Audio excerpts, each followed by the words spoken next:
Bienvenue sur Histoire d'un crime, la chaîne où nous plongeons au cœur des mystères obscurs et des intrigues troublantes. Préparez-vous à découvrir des récits fascinants et des enquêtes palpitantes. Installez-vous confortablement et laissez-vous emporter.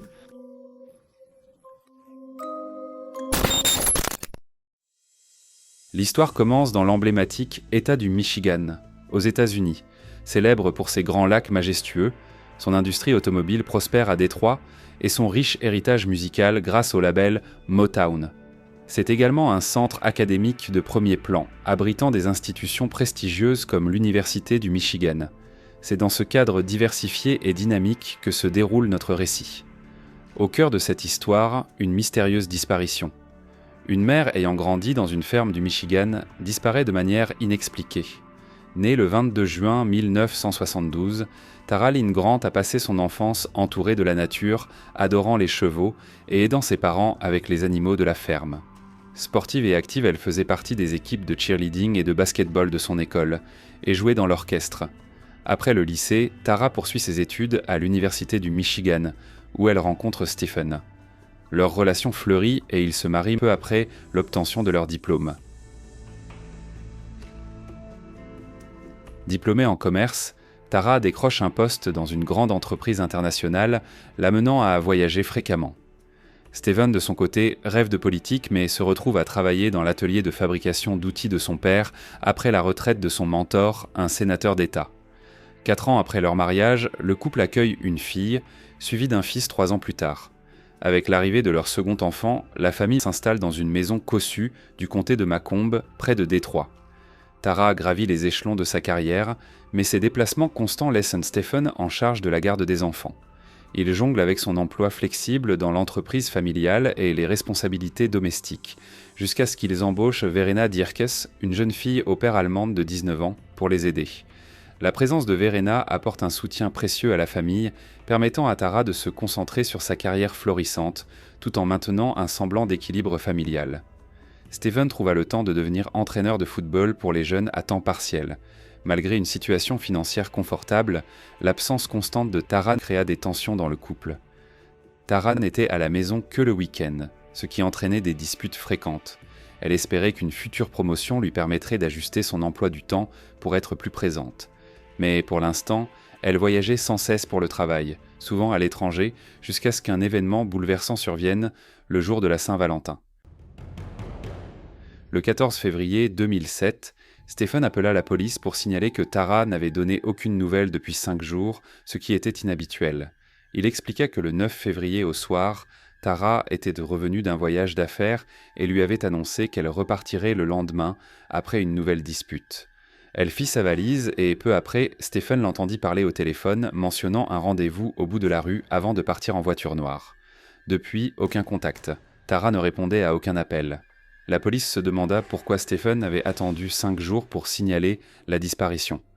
Stephen expliqua qu'il pensait que Tara était en voyage d'affaires et qu'il ne communiquait pas à cause de leur dispute.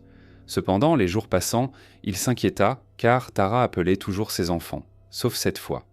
Le lundi, le patron de Tara téléphona à Stephen pour lui dire qu'elle avait manqué un rendez-vous important, ce qui était inhabituel. Inquiet, Stephen contacta les proches de Tara. Eux pensaient qu'elle avait simplement besoin de s'éloigner des disputes. Tara avait souvent confié à ses parents que sa relation avec Stephen était tendue en raison de son travail et qu'ils se disputaient fréquemment. Ils supposèrent donc qu'elle avait pris une pause et qu'elle reviendrait bientôt. Quelques jours passent sans aucun signe de Tara. L'inquiétude de Stephen grandit jusqu'à ce qu'il décide finalement de contacter la police. Pendant l'interrogatoire, les agents remarquent plusieurs égratignures suspectes. Ils lui demandent si la dispute avec sa femme avait dégénéré en altercation physique, ce qu'il nie fermement, expliquant que les égratignures proviennent de son travail à l'atelier de son père. Malgré ces explications, les détectives décident de fouiller la maison. Ils découvrent que toutes les affaires de Tara, y compris ses documents, son sac à main et sa valise, ont disparu. Stephen leur donne accès à l'ordinateur de Tara, où ils constatent qu'aucune transaction n'a eu lieu depuis sa disparition. Étrange car elle aurait dû acheter des billets d'avion ou réserver un hôtel. Les détectives poursuivent la fouille de la maison mais ne trouvent aucun indice de crime. Ils essayent de retracer les mouvements de Tara depuis le 9 février, mais la police locale manque d'expérience avec de tels cas. car la zone est réputée pour sa sécurité. La plupart du temps, la police s'occupait de conflits de voisinage et d'autres incidents mineurs. Steven est ensuite invité à passer un test polygraphique, mais il s'indigne de cette suggestion, déclarant qu'il ne ferait jamais de mal à sa femme avant de fondre en larmes. Les enquêteurs, perplexes, quittent la maison en se demandant quelles seront les prochaines étapes de cette mystérieuse affaire. Le lendemain matin, un revirement se produit. Stephen appelle la police pour leur annoncer qu'il est prêt à passer le test polygraphique. Cependant, peu après, son avocat intervient et déconseille à son client de se soumettre à l'examen. Stephen demeure néanmoins la principale personne d'intérêt aux yeux des enquêteurs, étant le mari de Tara. Les parents, amis et collègues de Tara confirment qu'ils n'ont plus eu de ses nouvelles depuis le 9 février, sans savoir où elle pouvait se trouver. L'absence d'activité sur son compte bancaire intrigue les détectives, qui cherchent à en savoir plus. Ils découvrent que Stephen conduisait malgré le retrait de son permis. En attendant qu'il prenne le volant, ils l'arrêtent, mais Stephen, sentant la suspicion peser sur lui, refuse de parler. Son avocat obtient sa libération sous caution. La police poursuit ses investigations, demandant les relevés de téléphone portable de Tara. Son dernier appel remonte au jour de sa disparition, quand elle a informé Stephen depuis l'aéroport qu'elle rentrait bientôt. Ensuite, Stephen l'a appelée à plusieurs reprises, tous ses appels finissant sur la messagerie vocale. Les détectives écoutent ces messages où Stephen la supplie de rentrer et l'accuse de négliger leurs enfants. Le téléphone de Tara s'est éteint ce soir-là, sa dernière connexion au tour de téléphonie cellulaire étant proche de la maison. Ce qui est frappant, c'est l'absence d'appels entrants pendant cette période, contredisant la version de Stephen qui mentionnait un appel reçu par Tara avant son départ. Cependant, les détectives ressentent l'authenticité de l'inquiétude de Stephen dans ses messages vocaux, ce qui les rend réticents à l'exclure ou l'incriminer hâtivement. Stephen, déplorant les efforts policiers concentrés sur lui au lieu de rechercher activement Tara, refuse de coopérer davantage. Il choisit de s'adresser aux médias, apparaissant presque quotidiennement devant les caméras, implorant Tara de revenir. La disparition mystérieuse de Tara suscite rapidement l'intérêt du grand public, captivant l'attention des médias et de la communauté. Lorsque l'affaire a atteint l'entreprise par laquelle Stephen et Tara avaient embauché Verena Dirksen, ils ont décidé de la renvoyer en Allemagne.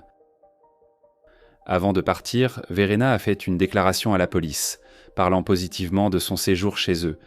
Elle a mentionné qu'elle était dans un bar avec des amis le soir où Tara est rentrée à la maison. En rentrant, Verena a vu Stephen, bouleversé, qui lui a dit que Tara venait de quitter la maison. Malgré le refus de Stephen de coopérer avec la police, il a engagé un détective privé, un ancien agent du FBI, pour mener sa propre enquête, mais sans succès. La police, à court de pistes, a décidé d'explorer une autre voie. Ils ont contacté l'entreprise par laquelle Tara et Stephen avaient trouvé la fille au père et ont découvert quelque chose d'intéressant. Avant Verena, ils avaient embauché 6 nounous, mais aucune n'était restée longtemps. Les détectives ont interrogé ces anciennes nounous, qui ont décrit le comportement de Stephen comme étrange et effrayant. Ils fouillaient dans leurs affaires, posaient des questions intimes et leur criaient souvent dessus. La police s'est alors demandé pourquoi Verena avait décrit son séjour de manière si positive. En surveillant ses emails et son téléphone, ils ont découvert une révélation inattendue. Des messages entre elle et Stephen révélant qu'il avait eu une liaison. Bien que cette nouvelle piste de l'infidélité soit importante, elle ne prouve pas encore l'implication de Stephen dans la disparition de Tara. La police poursuit donc ses investigations. En discutant avec les parents et amis de Tara, les détectives découvrent que presque tous désapprouvent Stephen depuis leur mariage. Selon eux, il se comporte de manière étrange, contrôlant chacun des mouvements de Tara et ne s'entend avec aucun membre de sa famille. Une ancienne petite amie de Stephen contacte la police avec des informations intrigantes. Elle révèle que Stephen l'avait recontacté quelques mois auparavant et que leur conversation était devenue de plus en plus intime. Stephen avait même exprimé son désir de renouer une relation amoureuse avec elle, malgré leur mariage respectif. Il se plaignait de l'absence constante de Tara et la soupçonnait de le tromper avec son patron, au point d'avoir installé un logiciel espion sur son ordinateur pour lire ses messages sans jamais trouver de preuves. Ces révélations renforcent les soupçons de la police envers Stephen, mais il manque encore de preuves concrètes. Quelques semaines plus tard, les autorités commencent à envisager la possibilité que Tara ne soit plus en vie et lancent des recherches approfondies pour retrouver son corps. Des volontaires fouillent la zone autour de leur domicile et un grand parc à proximité, mais sans succès. Le 28 février, une résidente appelle la police après avoir découvert dans le parc un sac en plastique sous un arbre couvert de branches et de neige. Le sac contient des gants en caoutchouc, des copeaux de métal et une substance rouge foncé semblant être du sang. La police envoie immédiatement le sac au laboratoire pour analyse, mais les experts préviennent que l'analyse ADN pourrait prendre jusqu'à 2 mois en raison de la charge de travail élevée. Cependant, les examens préliminaires confirment qu'il s'agit bien de sang humain. La police concentre alors ses recherches autour de la zone où le sac a été trouvé, utilisant toutes les ressources disponibles. Stephen, quant à lui, refuse de participer à la perquisition, invoquant la partialité de la police, et donne une longue interview à une chaîne d'information. Il critique Tara pour son absence, la qualifiant de mauvaise mère, et affirme qu'il assume presque toutes les responsabilités parentales. Lorsqu'on lui pose des questions sur leur situation financière, Stephen s'énerve, insistant sur le fait qu'il n'a pas besoin de l'argent de Tara. Au cours de l'interview, il accuse aussi Tara d'infidélité sans fournir de preuves, tandis que Stephen donne cette interview, les détectives continuent de progresser dans leur enquête. Après la découverte du sac taché de sang dans le parc, un juge a accordé un mandat de perquisition. La police est arrivée chez Stephen. Informé du mandat, il a ouvert la porte aux détectives, avant d'appeler son avocat, qui a demandé si son client était en état d'arrestation. La police a répondu par la négative. Stephen a alors annoncé qu'il allait promener son chien. Il est entré dans la maison pour le chercher et est parti pendant que la police commençait les recherches. Les détectives ont fouillé chaque pièce jusqu'à atteindre le garage. Là, l'un d'eux a remarqué un grand conteneur vert contenant plusieurs sacs en plastique. En ouvrant l'un des sacs, ils ont trouvé une substance inconnue et des vêtements de femme. Un autre sac contenait ce qui semblait être des restes humains. Au total, 5 sacs ont été découverts dans le conteneur, confirmant qu'ils contenaient les restes de Tara. La police a réalisé qu'elle avait retrouvé son corps. Cependant, Stephen n'étant pas revenu, ils ont immédiatement lancé une recherche pour le retrouver, craignant qu'il ne s'enfuit ou ne fasse du mal à quelqu'un d'autre.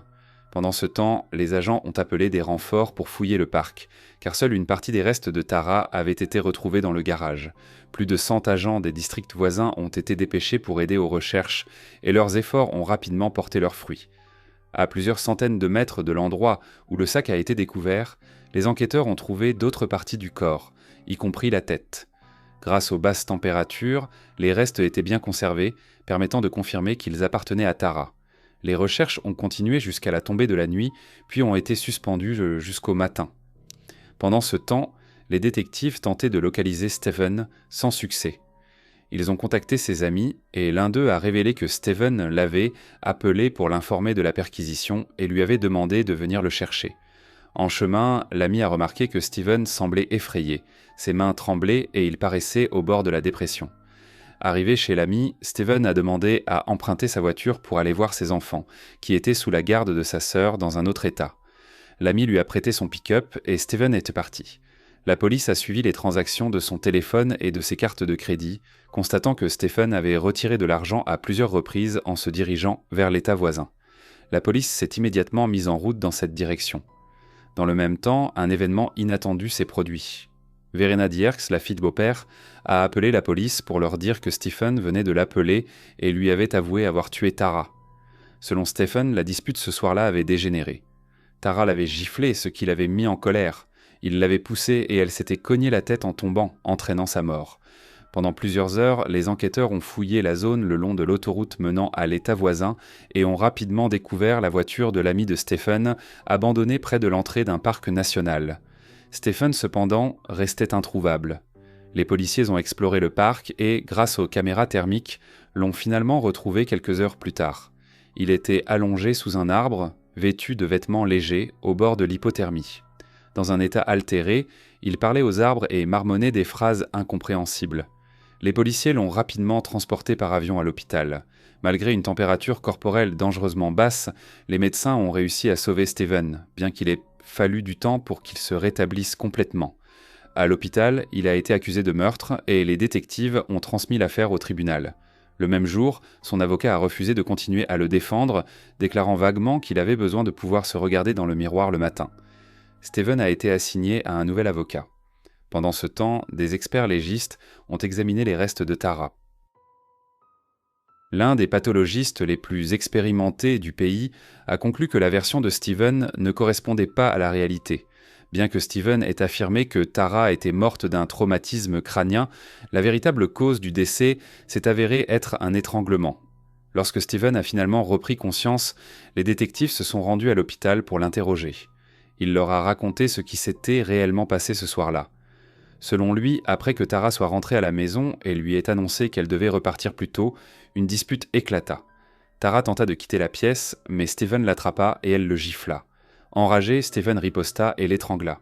Il traîna le corps de Tara du 2e étage jusqu'au garage et la plaça dans le coffre de sa voiture. À ce moment-là, Verena rentra à la maison et Stephen lui annonça que Tara venait de le quitter. Le lendemain matin, il emmena le corps à l'atelier de son père, s'assurant qu'aucun autre ouvrier ne serait présent.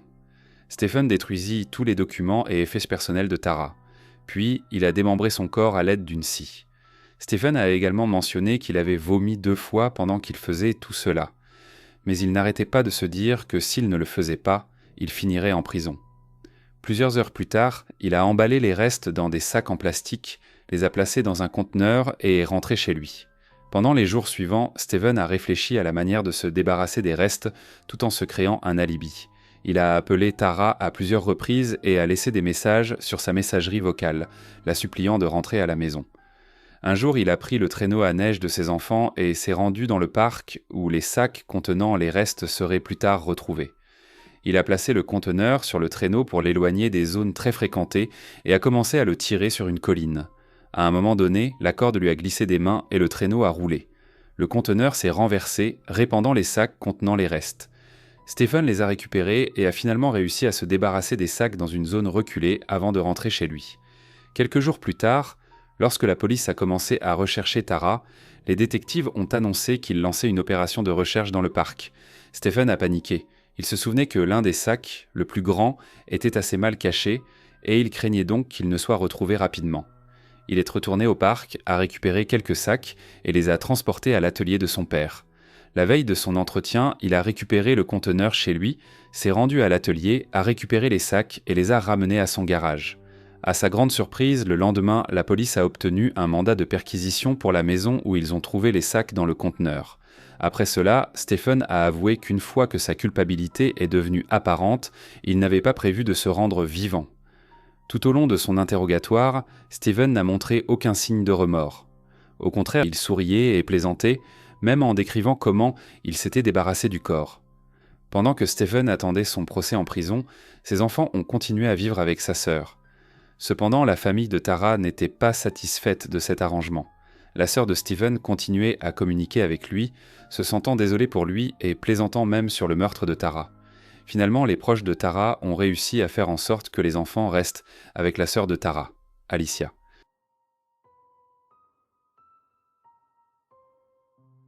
Le procès a débuté en novembre 2007, et Stephen n'a pas nié sa culpabilité.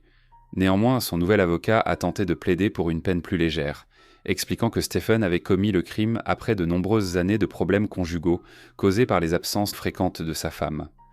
Au cours du procès, il est également apparu que Stephen avait menti sur le fait que Tara aurait dû partir un jour plus tôt. Son patron a déclaré que Tara n'avait pas de réunion supplémentaire prévue et qu'elle était censée commencer son travail à l'heure habituelle. La sœur de Tara, Alicia, qui lui avait parlé peu avant le meurtre, l'a confirmé.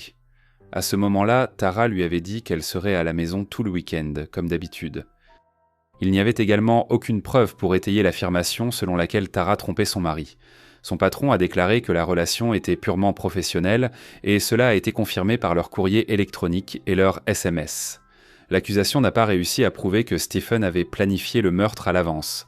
Apparemment, il a commis le crime dans un accès de rage, ce qui aurait pu conduire à des accusations de meurtre au 2e degré plutôt qu'au 1er degré. Le 21 décembre 2007, le jury a déclaré Stephen coupable à l'unanimité. Il a été condamné à une peine minimale de 50 ans de prison. L'avocat de Stephen a tenté de faire appel du verdict, mais en vain. Depuis, Stephen purge sa peine derrière les barreaux, mais son histoire ne s'arrête pas là. Le meurtre de Tara a attiré l'attention de millions de personnes à travers le pays. En prison, Stephen a commencé à écrire un livre et envisageait de le publier avec l'aide de sa sœur. Ils ont même évoqué la possibilité d'une adaptation cinématographique. En 2008, les enfants de Stephen ont dit à leur tante Alicia qu'ils avaient vu leur père tuer leur mère. Ce soir-là, ils étaient sortis de leur chambre après avoir entendu des cris et avaient été témoins de toute cette épreuve. Lorsque cette information est apparue dans les médias, les proches de Stephen ont accusé les enfants de mentir et ont continué à le défendre. La même année, on apprend que le père de Stephen n'a pas pu vivre avec ce que son fils avait fait, et son corps a été retrouvé dans sa propre maison. Pour l'instant, Stephen reste derrière les barreaux et ne sera éligible à la libération conditionnelle qu'en 2058. Chaque année, les parents et amis de Tara organisent un marathon le long du parcours dans le parc où elle allait fréquemment courir, et ses enfants sont toujours parmi les participants. Merci d'avoir regardé la vidéo. J'espère que vous avez trouvé cette enquête intéressante. N'hésitez pas à partager vos pensées et vos théories dans les commentaires. Et surtout, n'oubliez pas de vous abonner à la chaîne pour ne manquer aucune de mes prochaines histoires. À bientôt pour une nouvelle exploration des mystères du crime.